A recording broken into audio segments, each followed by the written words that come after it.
বন্ধুরা এই গরমে এইভাবে যদি খুব অল্প মশলা দিয়ে এইভাবে পাতলা ঝোল করা যায় না, শরীরের পক্ষেও উপকার আর খেতেও অসাধারণ লাগে। কিন্তু এই একটা রান্না দিয়ে সম্পূর্ণ ভাত খাওয়া হয়ে যাবে।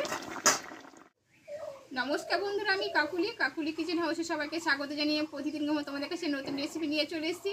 তো আজকে রেসিপি আশা করি ভালো লাগবে। আজকে আমি তোমাদের বানিয়ে দেখাবো সজনে ডাঁটার রেসিপি। তেলাপিয়া মাছ দিয়ে খুব অল্প মশলা দিয়ে পাতলা করে ঝোল, অনেক সময় সাধারণ রান্নায় কিন্তু খুব সুন্দর লাগে। তা আজকে আমি সেটাই তোমাদের বানিয়ে দেখাবো। তোমরা প্রথম থেকে শেষ অবধি দেখতে থাকো, আশা করি ভালো লাগবে। আর যে সকল বন্ধুরা এখনও নতুন, চ্যানেলটা সাবস্ক্রাইব করোনি, চ্যানেলটা সাবস্ক্রাইব করে পাশে থেকো। তাহলে চলো শুরু করি। দেখো বন্ধুরা, এখানে 300 গ্রাম মতো সজনে ডাঁটা নিয়েছি। ডাঁটাটা আমি কেটে নেব আগে।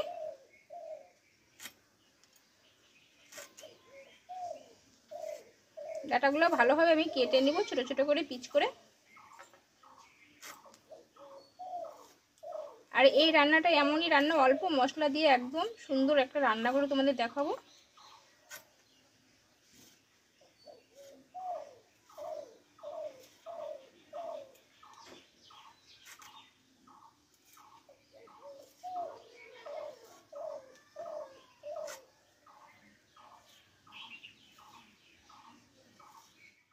দেখো বন্ধুরা, ডাঁটাটা আমি এখানে কেটে নিয়েছি, ধুয়ে নিয়েছি। আর এখানে আমি 2 পিস আলু কেটে নিয়েছি।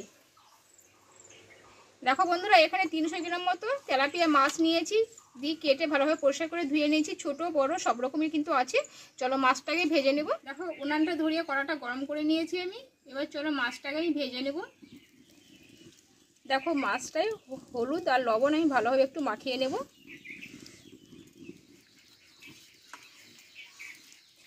দেখো লবণ হলুদ মাছটা মাখিয়ে নিলাম ভালো করে। দেখো কড়াটা গরম হয়ে গেছে। কড়াইয়ে কিছুটা আমি সরষের তেল দিয়ে দেবো।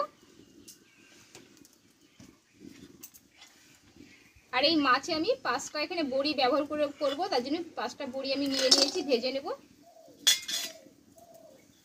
এই বড়িটা কিন্তু আগে আমি ভেজে নেব, তারপরে মাছ ভাজবো।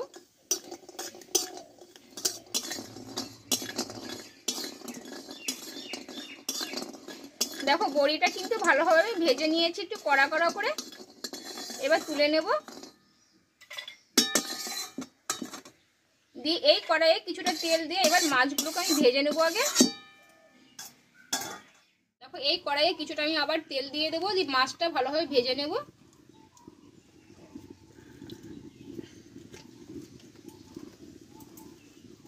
তেলটা একটু আমি লবণ দিয়ে দেবো, তাহলে কি হবে মাছটা কিন্তু তলে লেগে যাবে না। এবার মাছগুলোকে দিয়ে দেবো আমি।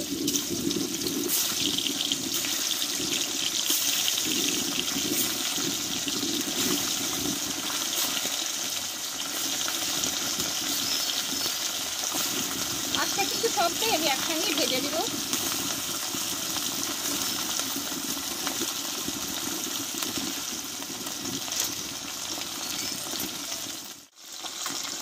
দেখো মাছগুলো কিন্তু এক পিঠ ভাজা হয়ে গেছে, আমি উল্টিয়ে দেবো।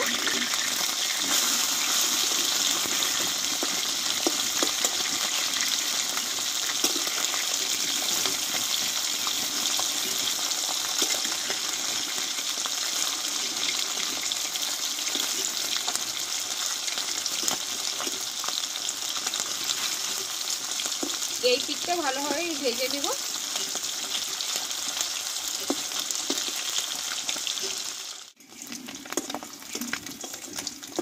দেখো বন্ধুরা, মাছগুলো কিন্তু ভাজা হয়ে গেছে, ভালোভাবে একটু ভেজে নিয়ে একটু কড়া কড়া করে ভেজেছি। এবার আমি তুলে নেব।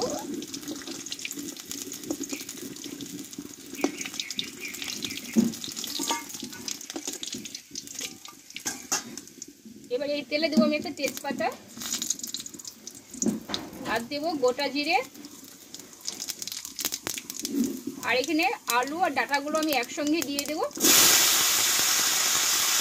আলু ডাঁটাটা ভালোভাবে কষিয়ে নেব।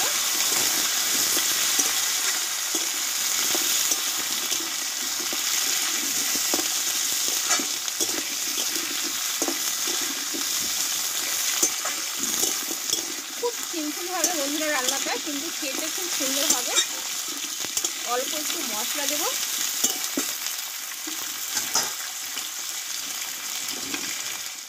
দেখো ডাঁটা আর আলুটা ভালোভাবে কষিয়ে নিয়েছি। আর এখানে একটু করে আমি অল্প টমেটো দিয়ে দেবো। আর এখানে নিচে আদা, কাঁচা লঙ্কা, গোটা জিরে বেটে নিয়েছি। আর দেবো এখানে স্বাদ মতো লবণ, আর দেবো পরিমাণ মতো হলুদ গুঁড়ো। একসঙ্গে মশলাটা ভালোভাবে একটু কষিয়ে নেব। আর বন্ধুরা, আমি সবসময় বাটা মশলা দিয়ে রান্নাটা কিন্তু বেশিরভাগই করি।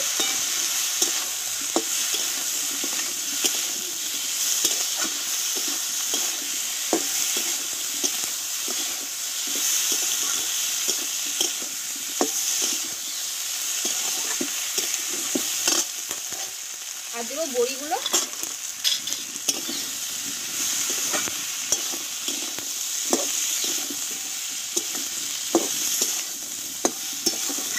ভালোভাবে মশলাটা আমি কষিয়ে নেব।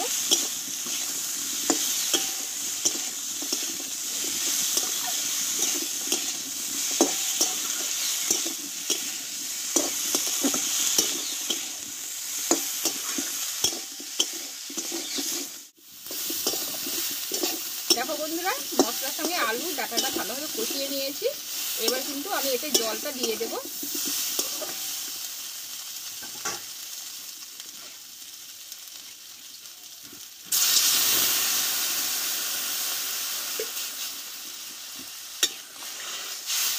ঝোলটা কিছুক্ষণ আমি ফুটিয়ে নেব, তখন মাছটা আমি ঢেলে দেবো।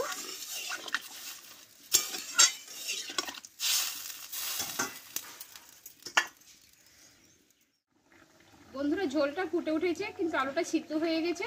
এবার ভাজা মাছগুলো আমি ঢেলে দেবো। আর খুব সিম্পলভাবে বন্ধুরা রান্নাটা হয়ে গেল। এই গরমের মধ্যে এরকম পাতলা ঝোল কিন্তু খুব সুন্দর লাগে খেতে, আর শরীরের পক্ষে খুব উপকার। দেখো আলুটা কিন্তু সিদ্ধ হয়ে গেছে। এবার মাছগুলোকে আমি দিয়ে দেবো।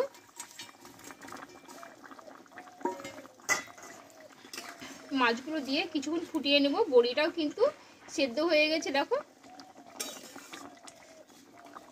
এবার কিছুক্ষণ ফুটিয়ে নেব।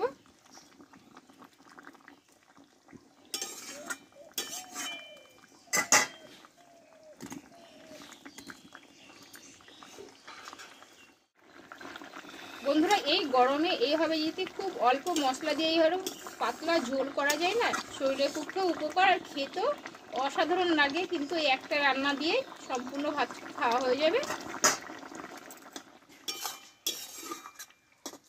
দেখো বন্ধুরা, রান্নাটা হয়ে গেছে। আমি এখানে কিন্তু কোনো মশলা ব্যবহার করবো না। এবার নামিয়ে নেব।